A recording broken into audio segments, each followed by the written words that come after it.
Ketika kita istighfar itu masih butuh istighfar yang lain. Nah dalam kebaikan juga gitu. Ketika kita baik jadi orang soleh, ternyata bawaan kita ingin dihormati. Dulu sebelum kita soleh itu ya kalau di majelis di belakang nggak tersinggung, nggak diperlakukan khusus, nggak tersinggung. Tapi setelah kita soleh, setelah kita kiai, setelah kita dosen, setelah kita rektor, kalau nggak duduk di depan tuh kayak nggak diregani. Itu ya termasuk mental-mental yang kurang baik kalau dalam ilmu tasawuf.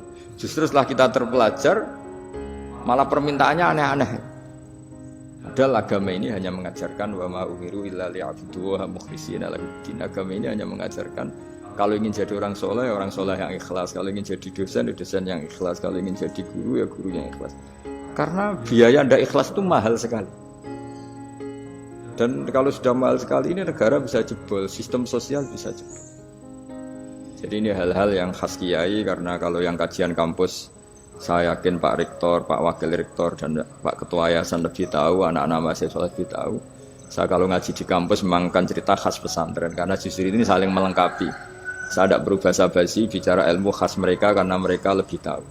Kalau dalam bahasa Rasulullah SAW, antum a'lamu bi umuri dunyakum. Kamu lebih tahu tentang urusan yang kamu geluti. Tapi kalau urusan akhirat, urusan agama mungkin karena kita yang menekuni itu mungkin kita lebih tahu. Nah, di antara ilmu yang saya utarakan hari ini, sore ini, bahwa orang soleh sendiri itu sebetulnya nanti masih ditanya sama Allah tadi. Kenapa kamu nyembah saya? Karena ingin masuk surga. Kenapa kamu nyembah saya? Takut neraka. Lalu kamu tidak hormat saya, kata Allah. Ketika saya tidak bikin surga, tidak bikin neraka. Akhirnya mereka sadar bahwa ibadah itu harus murni karena Allah Subhanahu wa ta'ala, bukan karena takut masuk neraka, juga bukan karena ingin masuk surga. Ya sama seperti kita mencintai anak kita, yaitu sebagai karena anak kita. Jangan karena anak kita ringkeng satu, anak kita kumplot, lalu terus kita membiarkan anak kita saat ada anak kelas. Toh tetap anak kita. Saya mencintai suami saya karena dosen penghasilannya banyak, lalu suatu saat kalau ada masalah di PHK atau ada masalah terus tidak suami kan.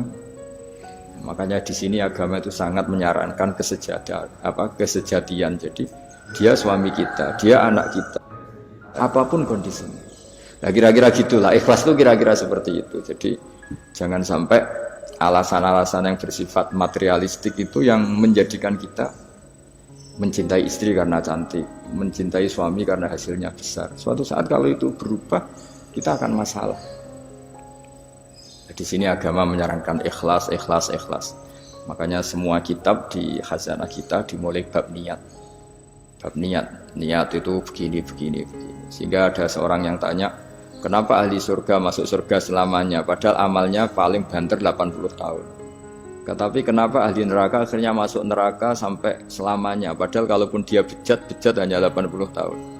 Itu dijawab oleh ulama-ulama. Orang mukmin itu berkomitmen akan iman andikan hidupnya selama-lamanya, sehingga dibalas dengan masuk surga selama-lamanya.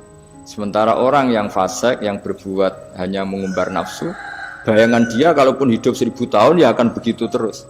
Dan dia ketika mati dengan status dia berencana andikan sehat maksiat terus. Karena punya rencana seperti itu diganjar neraka yang selamanya lama. Maka saya mohon niat ini juga yang harus mengilhami para rektor, para dosen. Andai kan sudah ada jabat pun tetap berkomitmen pada institusinya, pada yayasannya. Jangan kalau jabat serius, kali tidak jabat malah ganggu. Itu nggak boleh. Harus. Saya sendiri juga gitu. Saya populer apa enggak, saya keren apa enggak, saya akan berkomitmen tetap mengkhidmati agama ini. Nah, dengan seperti itu berarti sudah biniyatin sholihatin, punya niat yang baik.